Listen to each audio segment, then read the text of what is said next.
Education, Laurie Kilmartin. It's happening right Oh, now. we didn't get that countdown we usually get from, Yeah. 5, 4, 3, 2, 1. They're switching it up, I guess. No, it was in there. It was just, you must have, I clicked it and it's a great story. Hi, Never mind. Laurie. How you doing? Hi. Good. It's Well- Wednesday in the world. It is, but I just watched the Super Bowl with my son. Like, this is the first time I've watched the Super Bowl, I don't know, in dozens of years. Like, I finally had access because it's on Paramount Plus, which usually, like, streaming, it was like you have to, I don't know, some $39, but it was just a mess. And so I just watched clips and try to fudge my way through knowledge for monologue jokes. Like, just shit. I'm like, oh, I know everything that happened. I'm really ready to work on a show. It was fun. And my son, within one quarter, decided he knew everything about football and just started calling things out and like vlogging with his friends. And I'm like, what? You just heard the name for phrase quarterback just now, and now and Purdy or Porty or whatever his last name was. Anyway, it was a good game. San Francisco lost. I didn't realize how attached I was to San Francisco until they lost. And then, it was You certainly aren't attached to football, but you're definitely attached to all things San Francisco. So that's why you care. Yeah. I mean, I don't really care that much about like the Giants and baseball and all that stuff, but I used to watch the 49ers with my dad, and both of us were trying That's real. to recreate what would be a Midwest father-daughter relationship.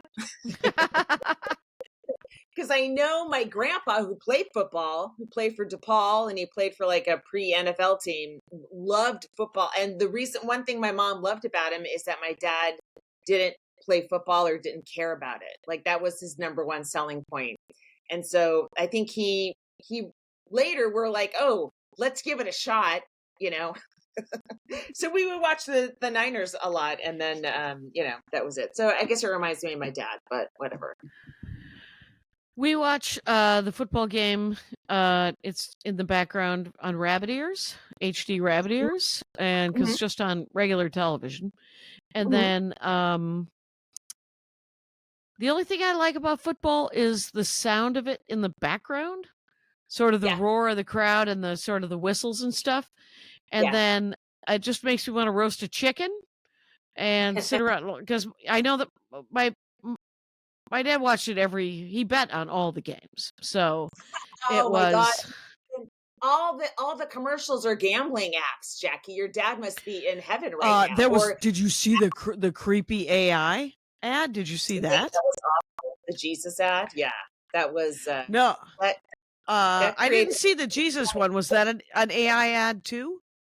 Yes, it was AI people washing, unlikely people washing feet, and there's a new religion. Feet, yeah. I mean, when I get a pedicure, I'm appalled for the lady doing it, and I'm sorry to her, and I tip her. And these people volunteering grabbing strangers' feet and washing them is just revolting. Was that an AI though doing it? Yeah. I mean, there were pictures that were AI. I'm sure they didn't. Yeah, they were AI pictures. I would 1,000,000%. They look like paintings. Yeah. There was an ad for a Microsoft thing called Companion or Complex or Complicit or something. I only saw, because I went to Maria's recording of After Midnight. Wow. Yeah. She's it's happening tonight, which would have been Sunday night, you guys. Yeah. And it's, what is it? Kevin Smith and Wayne Brady were the other two. Wow. That's very different energies. Very. And it really worked, because the point of the whole show is to have fun. It's not to win a game. Right. There is no game. There is comedy. There is only Zool. So please just have fun. Do what the kind of comedy you do. Like Marcelo Arguello had a great, just busted chops, taking names. Taylor Tomlinson hilariously came up to me and said, "I don't know if you remember me, Jackie." Oh my God, are you serious? Did you say, tell me your name? I was like, "No, of course." And she said, I emceed for you and Maria once at Flappers. And I was like, I vaguely remember that. Yeah, because I remember her stand-up. Because we made her, she was Comic of the Week probably 5 years ago. Yeah, at least, yeah. And her last tour was 200 cities. That's insane. She hasn't been doing it that long, but she's always been really smart and funny and great as a comic. And then she blew the fuck up. And the vibe at midnight was so mellow and fun and chill. She seems very mellow and chill, which is astonishing given the amount of pressure that she's under. And that's just sort of spreads out to the rest of the contestants, you know? Right. It was a woman director and a woman EP, and it was just, there were plenty of men around, a lot of writers. I saw Skylar. Cool. So, and, but it felt like we're all at work. Let's all do the work, but let's not be grumpy about it. Let's not be worried about it. Let's just shoot it again. What do you need? And it was great. Did they do, how long was the actual taping? I stayed for half of it, which was, it's probably an 8-hour day, 9-hour day. Right. And today was an extra. So wait, they start taping at 4:30. They stopped at 7. Wow. And that was the first half. Wow. That's long. Or wait, they might have stopped at 6.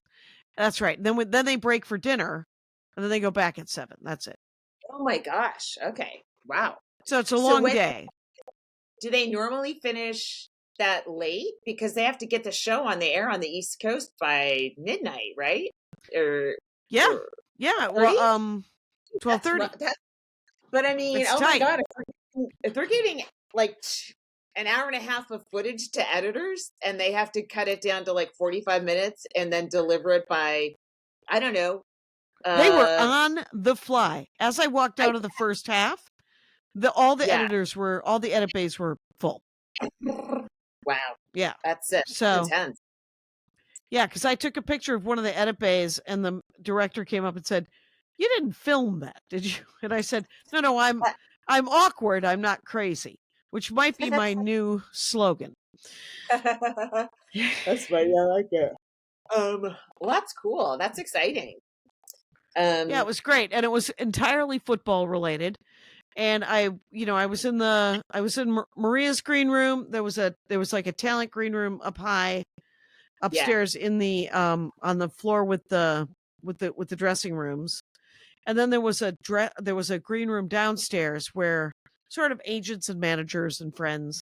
And then there was a live audience, and I could have sat in the live audience, but literally it was too cold. The stage was so cold, I couldn't face it. And the big green room had a TV showing the show. Yeah. And Marianne Ways was just like, "You want to sit in the audience?" And I was like, "I don't. I'm cozy." And but Irene too is just hanging out in the audience. I think she's scheduled to do it soon. Cool. And yeah. Oh, I think if you're going to do it, it's a good idea to see it in person a couple times, right? At least once, just to see the jam. It's not a bad idea, or not, because that's how mellow it was. The first time I did At Midnight, I had not seen it. I had not even seen it on television. I just showed up. Jackie, you've also never seen stand-up comedy before, right? And you've been doing it for 36 years. It's true. I will not see stand-up comedy. I can't stand the genre when other people do it. Yeah. It's Well, that's really cool, and I'm sure they'll. I know I saw the ads for. I mean, their ads were really funny. She did like a combo ad with Colbert, and they were Yeah, I saw funny that. and yeah. So I'm guessing they'll have a lot of people watching because tomorrow's a big holiday. I mean, my son doesn't have school. I think a lot of people are off tomorrow, so it's a stay up late day for sure. I wonder why doesn't your son have school? Well, Is it it could like be because parent teacher thing or? no, it could be because he's an incredible liar. But actually, I think it's some sort of so it's a partial holiday. I think it's not a like President's Day is next Monday, but I don't know what Jackie. I don't know. I just know that Okay. I don't have That a to. lot of schools don't. Maybe it's the Super Bowl holiday. Maybe that's what America's become. It's so Yeah. important. Yeah. It's been a big day for me. I got up very early, went to breakfast with friends. Mhm, I recorded the Dork Forest at 11. mhm. I went and hung out for 5 hours at a shoot taping, and Wow. only got to play catch. There was a football in the green room that I was like, anyone want to play catch? And so I played catch a little bit, and then I ate too much because all the food was free. And then, Love free and food. now it was wings and pizza. I mean, it was they went with Super Bowl. What about what's the gift? What did Maria get? What's the gift basket like? I mean, should we try to do the show as a gift basket? Good. I almost grabbed this thing that Maria was going to abandon in her dressing room, which is a skin thing. It's a wand that you hold Oh, up to your face. And I looked it up hold, on Amazon and it was worth $189 retail. is it this? That's it exactly. I have it hanging right here to when I'm just like on it glows red. It's an infrared light, and you just put it on your face, while Jackie's talking. But I have it. This is crazy. And so they were giving you Right. this. Yeah. Now this one cost me $60. Sounds like that's a better one. I need to do the show. Right. It's or just go and into Maria's old green room because it's in the box. You I didn't didn't know take if it? you'd want it. No, I didn't take it. I didn't. I, I took a yeah, candy bar. anything. Okay. For God's sakes, candy bars are available and they cost way less than $20. Than electronics. It's true. But we have so much gack around this house that I can't possibly I condone see. bringing gack that I don't know that I want. Do you see some Understood. gack? Superman, Spider-Man. Yes, there's things arranged behind you. Yeah. There's HeroClix. There's a Wolverine HeroClix with him lying on a bed, looking at a picture of Jean Grey. It's incredibly specific, and it was given to me by HeroClix because I'm an influencer. Jackie, you are, but who's going to have to clean up that stuff when you and Andy are, commit your murder-suicide that you've been planning for 10 years? Who's going to go through that? It should be Steve Mandel because he likes HeroClix. That's his friend. Yeah. Good times. Let's Did you go up this see. week? I You did. didn't go out of your home. I was home this week, and this next weekend I'll be in Glendale, Arizona, at Stir Crazy. Glendale is one of the burbs of Phoenix, so you'll have to make a little drive. I don't know how much, but I know that Phoenix. It's in a restaurant mall. Yes, it's laid out in a grid, and you will have to make a series of lefts and rights and lefts, and then you'll get to the mall. There's no curves, there's no windy roads in all of Arizona. It's just left and right. It's above a Cold Stone. Get out there. It's next to an axe throwing bar. but the I was supposed to do laughs in Tucson in March, and then it got a little fuzzy. And so now I have plane tickets to Tucson. So I'm trying to scare up a date just anywhere there. There Like, might I be a might as don't tell. You should check if there's a don't tell. good idea. Maybe I will. Can you send me that link? Sure. Were you okay? Mhm. But yeah, even just a one nighter, if I could do something, that would be fun. I mean, it would be, it I would mean, you be could like get a refund on the ticket, I'm sure. at Southwest, so I can just scooch it over. But I thought, well, why not? Just we'll see. Yeah. So let's see. Last night was really fun. I did Go Fact Yourself, which is a Max Fun. Yes. Tell me all about it. I did it once. It's a Max Fun, great Max Fun. Helen Hong, J. Keith Van Stratton. It's sort of a dorkdom. You picked a thing. What did you pick? So I picked three. You had to pick three possible things. I didn't know that how it went. I found out when I got there because I did very little or no research. But I said the three things I would say I know a little bit about that aren't stand-up comedy are The Walking Dead because of my son, the British royal family, and the Irish Republican Army. And Not so, swimming? Not swimming. I guess I mean, it's so broad, right? So then, Iffy was the other comic who was on it, and his were something something and the challenge, right? And so Iffy went first, and the challenge is this MTV show that's been on for I don't know 50 seasons. It's something, and they must do like 8 seasons a year or something, right?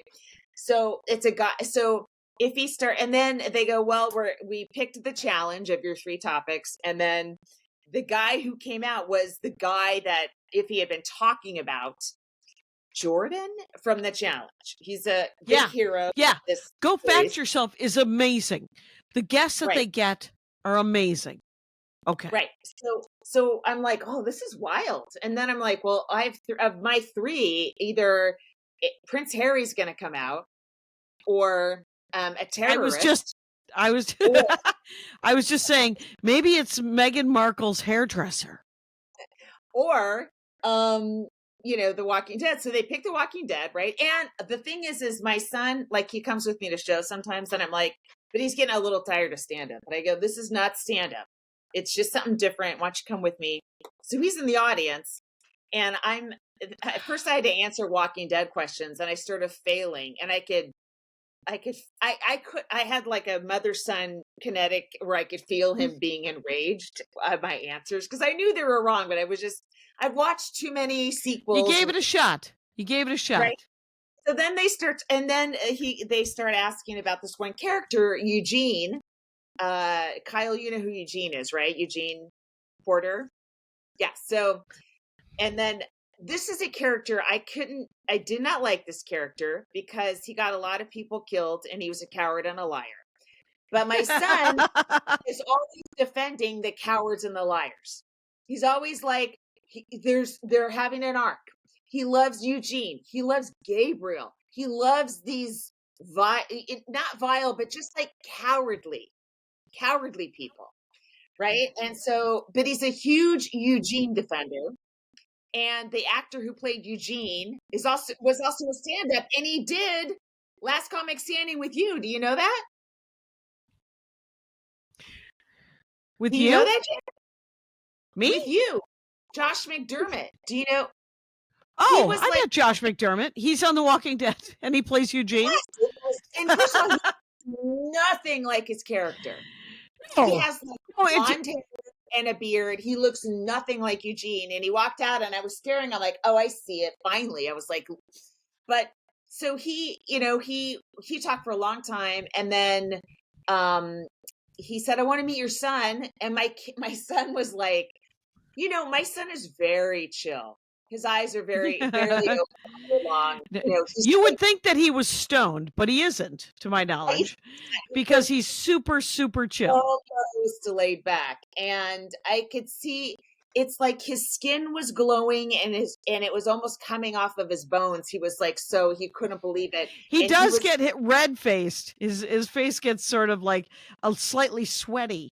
And yeah, the only other time I saw it was when I took him to Montreal and I was doing the Bob Odenkirk thing, and he was in the throes of Better Call Saul, and I introduced him to Bob Odenkirk, and the same thing. And I was watching him. I'm like, I love this. Fuck. He never registers above emotional level of 6. He never gets fury. He's just very, very, very level.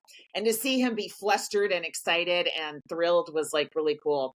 And so Josh talked to my kid for like, I don't know, 15 minutes. And my son was asking these highly technical questions about very specific scenes. He remembers everything. Like he remembers like little moments in scenes, and he wants the breakdown and how they happen. So that was really cool. So that was really, really fun. That was really fun. Keith and Helen. Keith is willing to ask anybody. I did Go Fact Yourself, and I got to meet Mark Wade. And you don't know who Mark Wade is, but Kyle does. Kyle. Mark Wade is one of the greatest comic book writers of all time. Oh, wow. And currently writing. And I got to meet Mark Wade, and then Mark Wade did The Dork Forest. And Mark Wade. So here's the thing. The questions I got, I said that I could do Marvel comic books. And so I was asked very specific questions that I too got wrong. By the way, who was I on? And it was asked about a very specific World Series. It was John Ross Bowie. That's who it was. Was on my another actor. Great guy, by the way, hilarious. But his dorkdom was some sort of baseball game, and it was a baseball game that Keith asked him who pitched.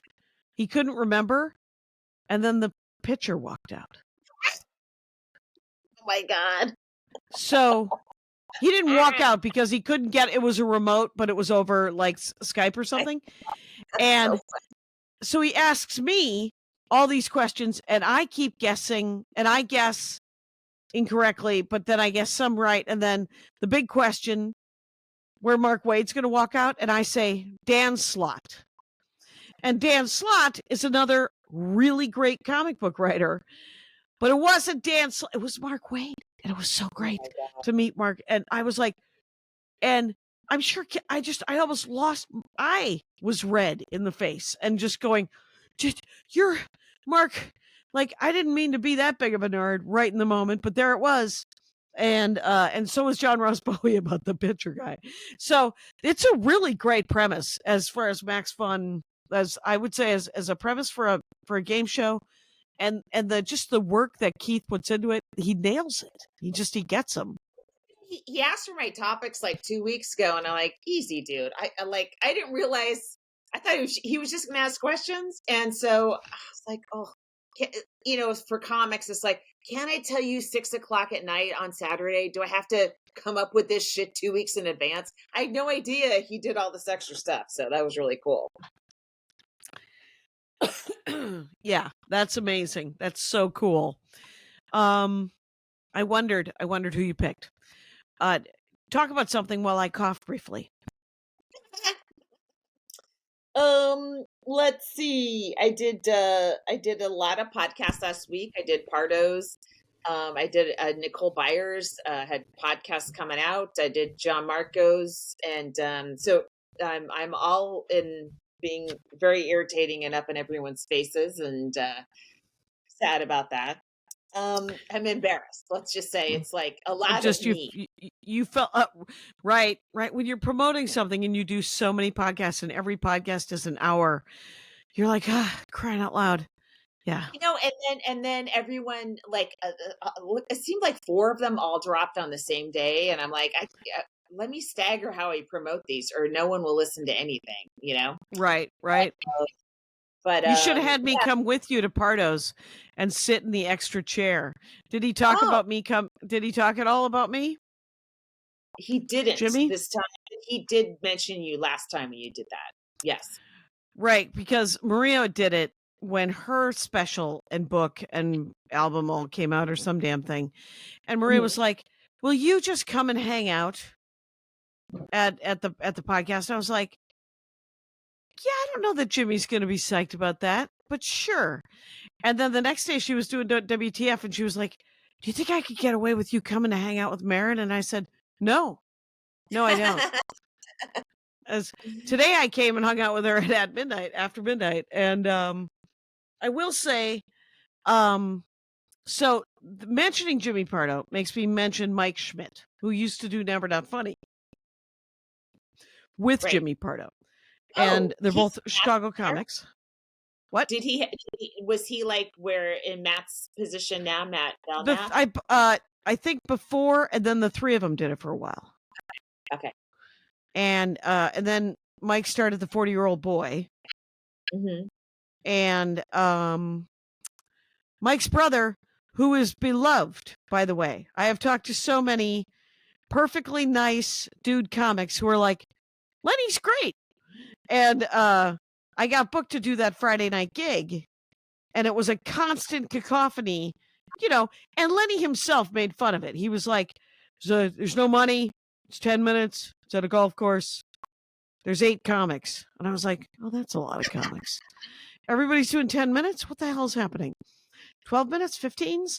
And so I ended up having to cancel it because they booked, I'm working on a Hobo code for women comics, by the way. Just someone where you can, in the green room or where a mezuzah would go. I want to put that on clubs. Just a Hobo code. Safe here. Dangerous. Get a walk back to your apartment or your hotel.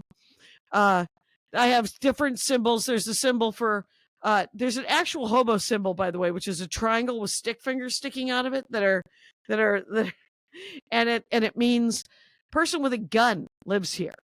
So if you ever see that hobo code, and it's not to stop you from asking for help as a hobo. It's not to stop you from working with those comics or at that comedy club. Comedy Hobo Code is just for women comics to know, oh, this guy is a hitter. This guy is a douche. This is a safe place. This is a nice place. These people have a lot of money. Anyway, so, but I wrote back, this comic got booked, and I said, oh, I can't work with that guy. I have to cancel. And he wrote me back, WTF? Are you serious? Are you kidding? And then his SIG line, which is his automatic response on the bottom of his email, which says, thank you for your time. Signed, Lenny. And so I thought he was being sarcastic. I didn't know it was a SIG line. I write thank you for your time when I log off. So I assumed he knew that I was serious, and I was not kidding. Because I don't know. And here's just a hint to bookers and just dudes in general. If a woman says she doesn't want to work with somebody, she's never kidding. Yeah, right. Yes. Because not kidding.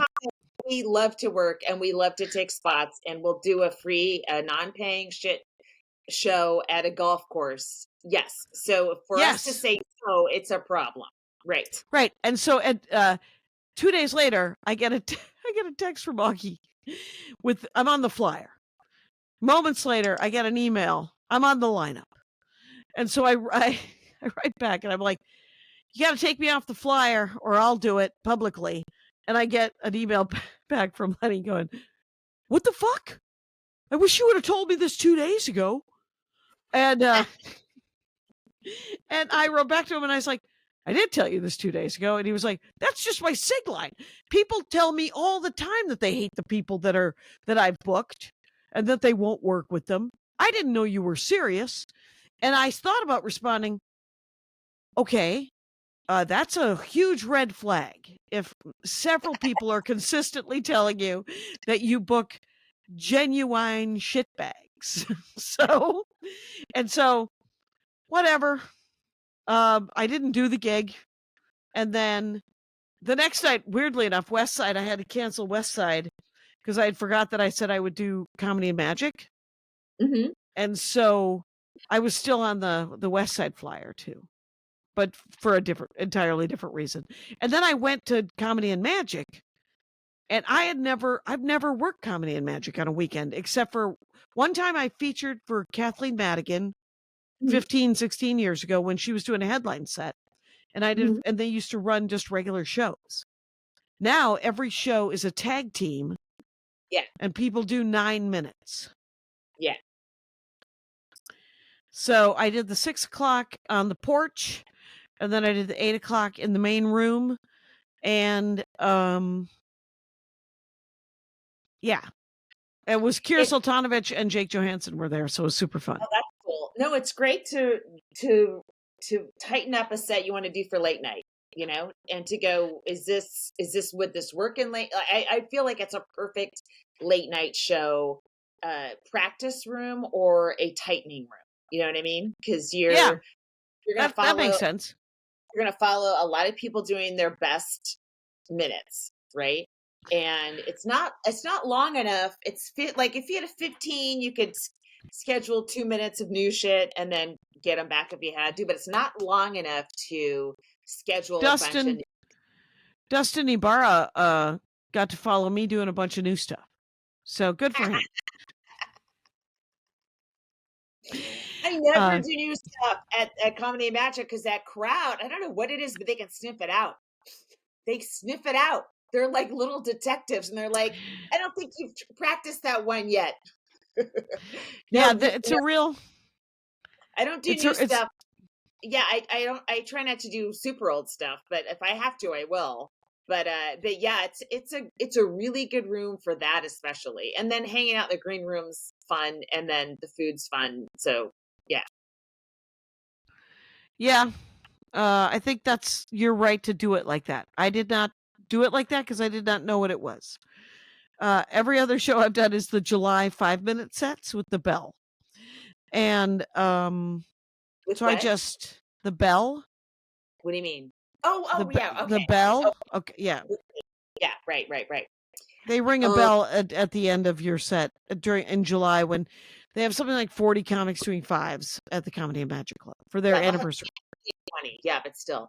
But yeah, it's I forget that too sometimes. Sometimes I'll be like, I'm working on the stuff, I'm just gonna work on it. Oh good, I get to work on it, and then I'm like, oh wait, no, what am I doing? I'm at the Comedy and Magic doing nines. Yeah.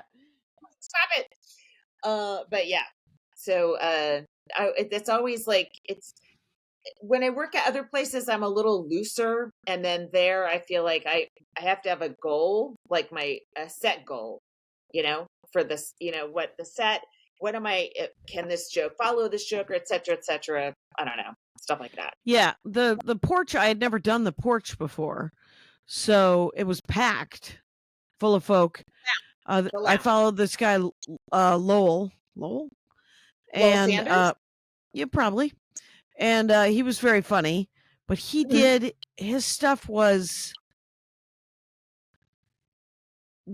inspired me to do sort of the mother-in-law chunk instead of work. Because when I did see that it was a 9, I was like, oh, well, see if the driving joke could be a set for late night.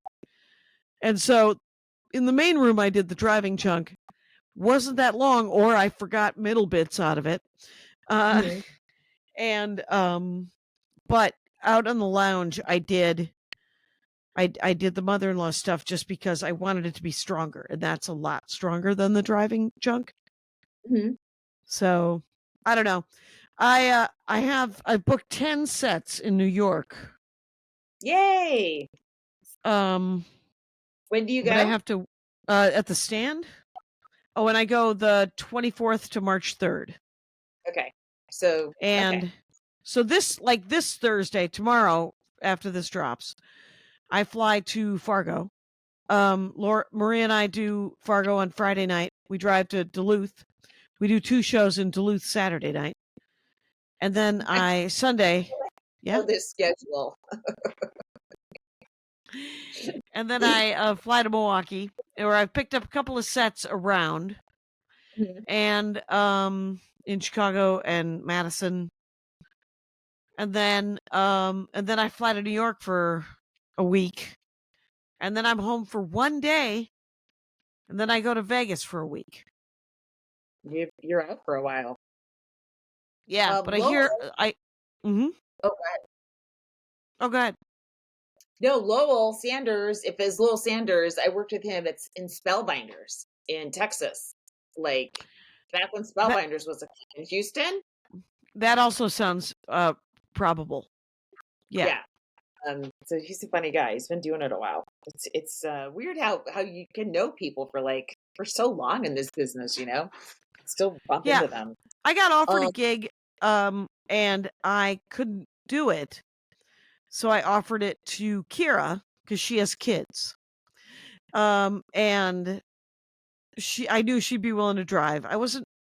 There's too much on my plate. The Beaumont gig? Maybe it was out towards Palm Desert. Oh yeah. So they said she's too young. What? Mhm. Wow, interesting. Right. I was like, well, you're wrong, because she would have destroyed with your olds. She would have completely massacred. What's the audience? Yeah, the audience 55 up. Would have been fine, turns out. Yeah. Comedy doesn't it's not a height requirement. Jesus Christ. Also, you don't yeah. Yeah, exactly. But an experienced comic like Kira and you and me and many of us, we've worked every single fucking gig there is, so we can kind of work every gig. We can just tweak it. Any gig. All the gigs. Jackie, I was in print this week. You were. That's right. Real paper. Did an incredible article on me and women in comedy, mentioned our show of Flappers in the LA Times Digital. And then Bruce took this incredible picture of me. And by the way, that foot flexibility, I only had it for a second and a half. And that's when he got the picture. Because I'm like on the balls on my feet bending. Oh, wow. And so it made the print edition of the LA Times like about a week later after it was out on digital. So I got that's great. There were 3 copies left at the 7-Eleven, and I got them all. And that was pretty cool, Yeah, that's awesome. I saw Bruce today after midnight. Oh, sure. Yeah. Yeah, he was in the green room with Judy Marmel, and those are the 2 people I knew. And then Irene too later. And then I met a guy named Evan who we played catch. He was very nice because there was a junior size football as a prop. Mm-hmm. And I was like, who wants to play catch with me? I am awkward, but not crazy. So. Yeah, sure. Hit that tagline, Jackie. Let the fans That's it. know. That's the new. Oh, hey, let's take a break, you guys. Okay.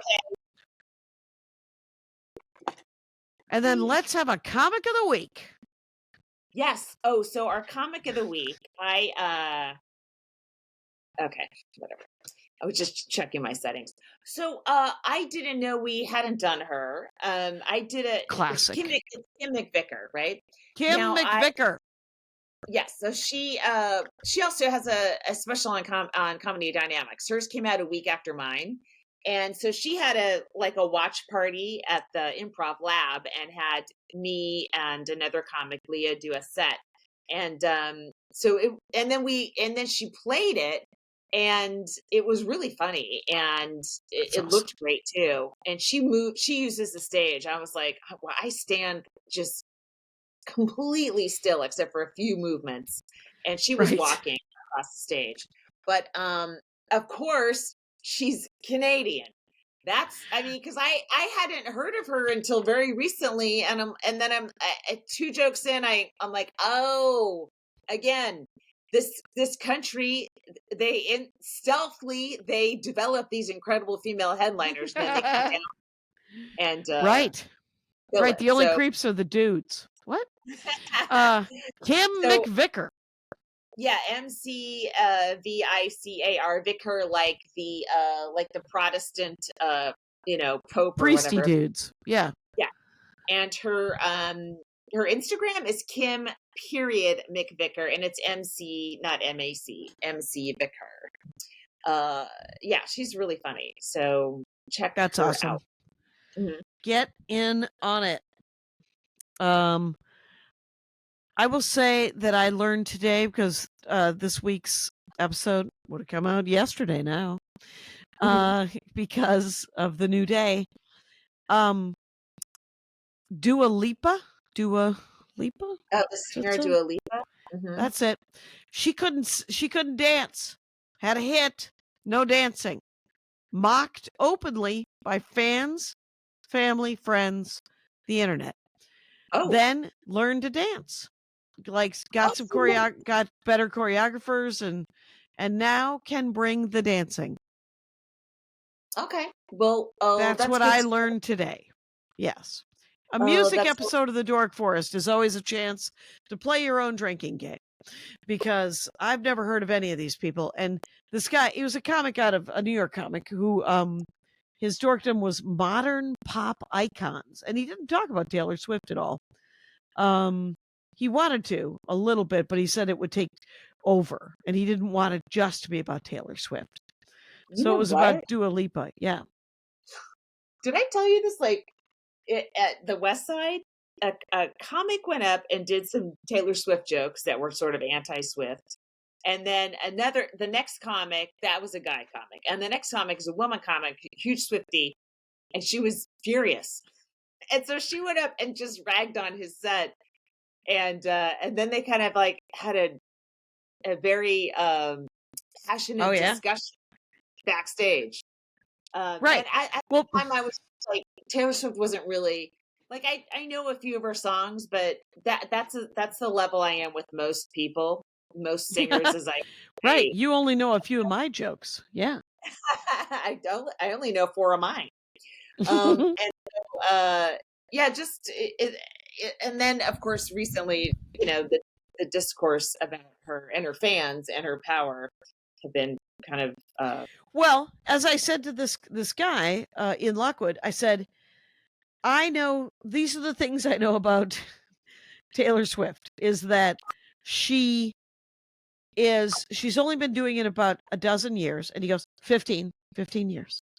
And then she's 30, she's like 32 years old. He goes, that's right. I said, she bumps her drivers $100,000, her truck drivers $100,000 a bunch of times for their work. And he goes, yeah. And I said, and she usually donates to a homeless shelter in a city where she's working. And she's dating a football player. And he goes, yeah. And I said, and I think I've heard a couple of her songs. He goes, you've heard a lot of her songs. And I was like, right, because I've been to gas stations and grocery stores. And he's like, that's right. And he's like, she's very young and she has her heart in the right place. And there is nothing more threatening to dudes, especially a certain kind of male comic. There's literally nothing more threatening than a young woman like a Margot Robbie or, a Brie Larson.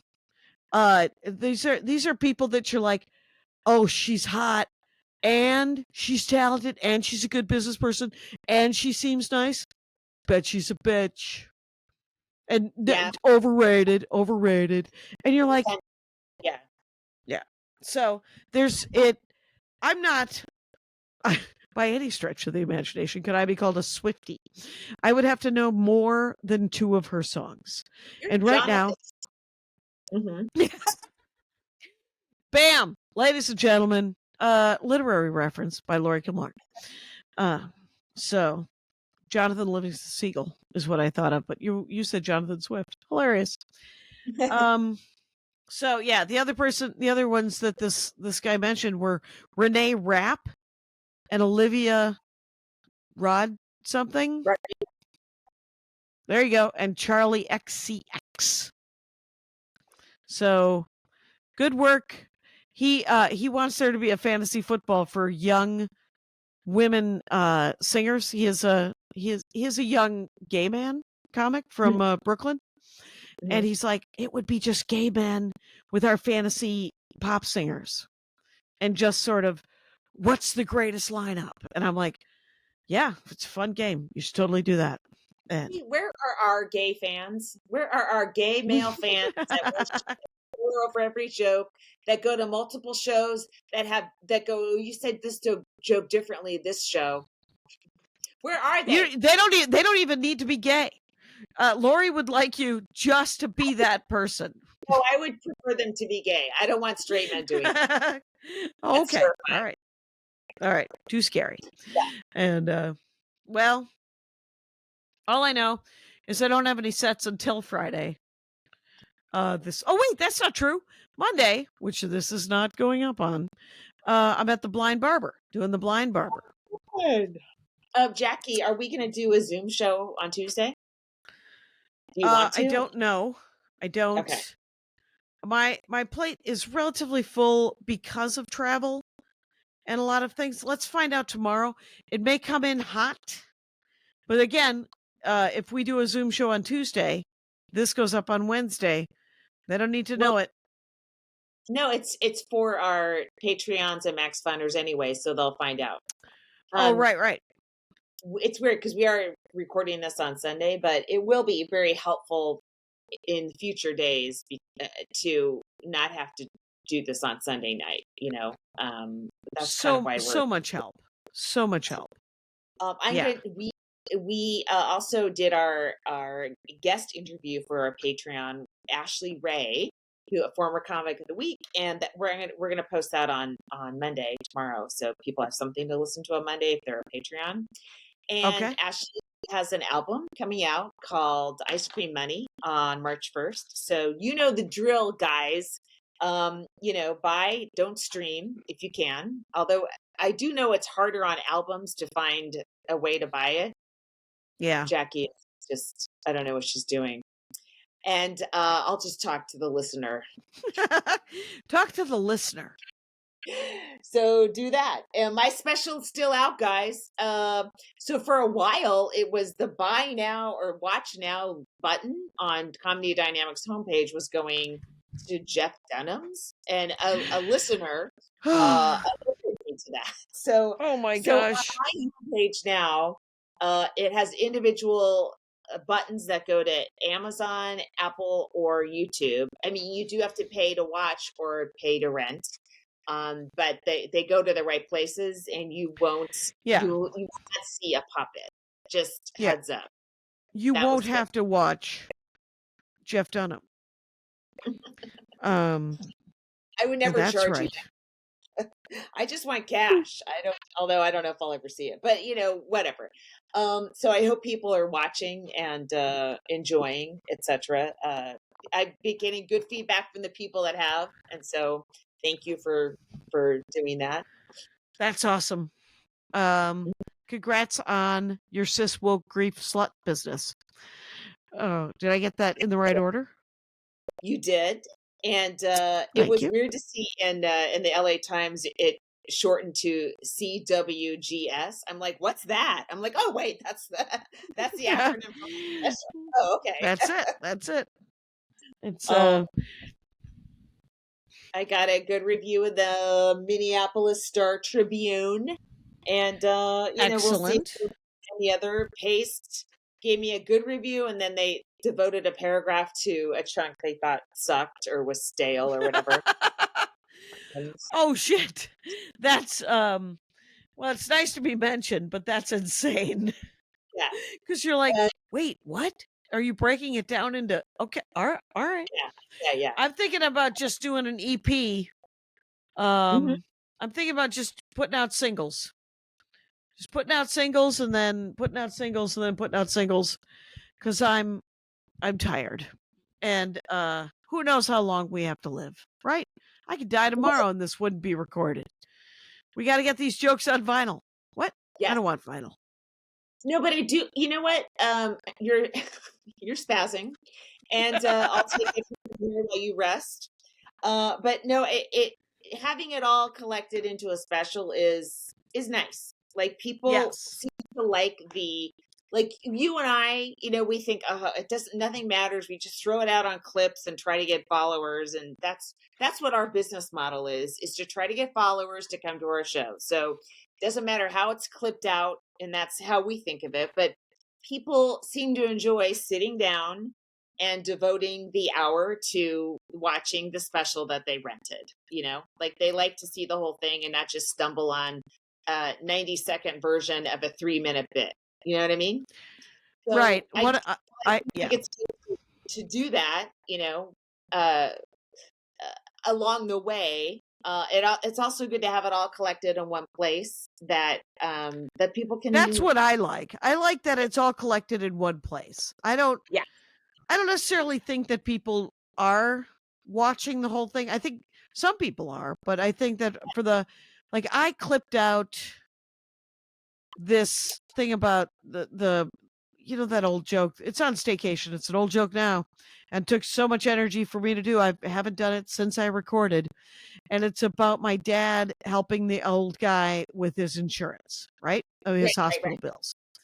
So clipped out is a minute and a half, and everybody, there's something like 534 comments. Many of the comments are, here's the way you do this. And I've responded to every single one of them. Listen to the rest of the bit. It'll tell you how to do it. And I'm like, go to my YouTube. Go to 800 Pound Gorilla's YouTube. You can watch both of my specials right there. And I need new clips, and I have new footage, but I don't know what I'm doing. I just I'm tired of putting. So what I did is I put some old clips up, and it's actually gotten some traction. That one that was at like 2 million last week is at 5 million now. What's the topic? Boyfriend expectations. Wow. Remember that one? That's sort of crazy. Yeah, it really is. Yeah, it's nuts. And the other one's at like 500,000, and another one's at 200,000. And that's on Instagram or on TikTok? Instagram. On Instagram. On TikTok, the only one's at 1 million, and then the others are at like 200,000. So it's great. Wow. But yeah, I don't know what it all means when it comes down to it, when I can't find the punchline on this other joke. How about that? It doesn't mean anything to me if I can't find the punchline on this damn joke. I did write, I wanted to try this new thing. Mm-hmm. You know what? My notebook is in the car. That makes me nervous. Okay. Anyway, sorry. Why don't we take another break? Let's take another break real quick if we could. God. Okay, I am a little spazzy. Sorry. Are scattered. It is frustrating to look back, to, go backwards. That's what it feels like. Because I'd rather spend my energy on new stuff and creating a new more material, not clipping out old material and trying to hashtag it properly. But that's what we have to do. And the people that are doing really well spent a lot of time doing that. I wish I had spent my pandemic lockdown doing that. I had other things happening, but the people that did it worked. I mean, you spent all that time that you put digitizing all those tapes, though, I think is going to pay off. Are you being sarcastic? No, I am not being sarcastic. I am not. I just have to be clear. Yeah. I have to go through them. Right. Right. Yeah.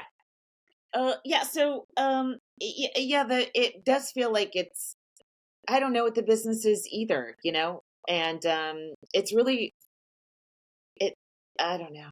I just, I think, you can't plan for anything.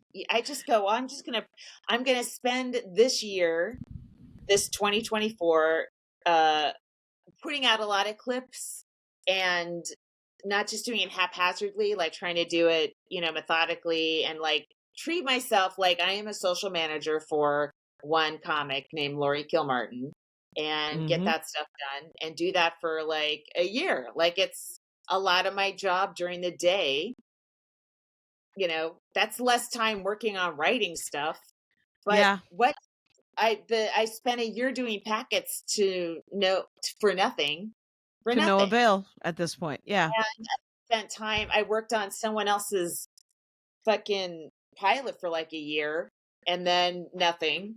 And then I worked on mine, and mine needs work, and I want to finish it. But also, it's why? Nothing's happening on the writing side. Right. Maybe, what's happening? Yeah. So I only have so much energy, and I need to focus it. Maybe I'll just focus it on me as a performer this year and see what Yeah. happens. Yeah. I think I don't. that is an excellent use of sort of your energy. I don't know, like I'm about to go and do a lot of sets. When you Mhm, think about the 14 sets at Vegas alone, mhm, those are 14 15-minute sets.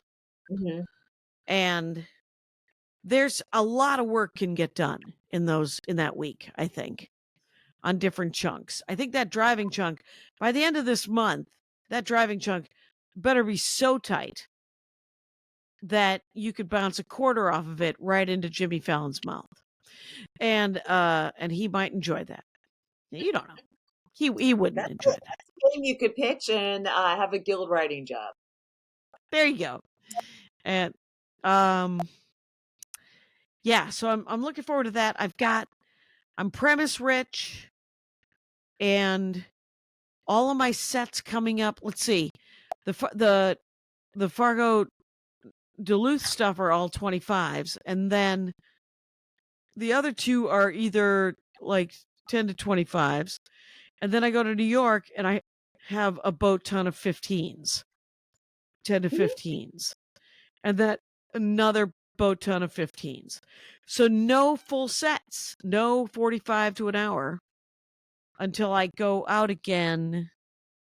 I don't even know what my next full weekend is offhand.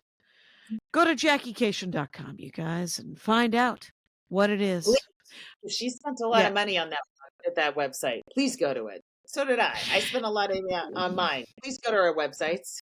The new Dork Forest website has a glitch in the video feed, so you got to go to the Dork Forest YouTube page to watch the Dork Forest videos. So whatever Melanie and I did to create that widget is somehow concocted and must be course corrected. And I don't know when I'll do that in the next 3 days that I'm home. And when this goes, the next 12 hours that I'm home. So Ron Funches is now playing Hell Lovers, just popped up on my laptop. Steam is on in the background. I wish it wasn't. Ron Funch's Twitch open. Okay, I guess life is fair. I Like, don't understand. Riverside. Close it all. Okay, I won't have anything to That's distract me. Meanwhile, right. Ron Funch is playing Twitch on a separate monitor. Distracted. But for some reason, it doesn't turn off. I'm like, why wouldn't Steam turn off? It's Steam and Discord. That's what it all is. And it should just be turned off in the background, and yet it isn't. It's fascinating. Anyway, here's what I wanted for you for Go Fact Yourself. I wanted somebody related to the royal family to show up. I wanted it to be about the royal family, and then your mind to be blown when somebody's valet showed up, or somebody's hairdresser, or somebody's chauffeur, or just a dude in a really tall hat. I made a kind of a joke about Diana's death, and then I was like, oh, I hope no one. I mean, I said something fell off, and then I said, and Diana, who then of course fell off the earth, or something like that. I just kind of kept the rhythm going, and everyone oohed, and then I was like, is it too soon? Didn't she die in like 1982? I mean, she died in 1996. I think, yeah, or 7. right. Yeah, Even her children are joking about it now, Laurie. I don't think so. But Harry is suing. He successfully sued the Daily Mail, and they have to give him 2.5 million pounds. And he's about to sue the Sun, and he's really raking them over the coals, and I love it. So the Sun can suck a dick. Right. So they're all under the Rupert Murdoch and this other guy, Lord Rothermere. They own all those things, and they're just piece of shit people that engineered Brexit and really sold Britain out and fucked up. Once you start fucking up Britain, it starts to fuck up the United States too, because that's those are our partners in Europe, and they're not even in the EU anymore. So I'm really sucks. reading this amazing Substack by this woman. She's a historian who takes local current politics and applies it and puts it in context historically. Her name is Nice. Heather Cox Richardson, and it's amazing. It feels Really? she seems to be. She's like the smartest person in the room, as far as I can tell. And I'll turn her Heather Cox Richardson, and I've been posting it. You get a day, you subscribe and give her money, or you can do a free subscription, and all of her stuff, because she's an academic, is footnoted and referenced and sourced, and you're like, oh, thank you, baby Jesus, for a fact that I don't have to deal with this. Just sort of loosey-goosey. Here are the facts. Anyway, in other news, it's been an hour, and it's not that I don't like you both, but I, for some reason, have Sunday tiredness. Yeah, of course. Me too.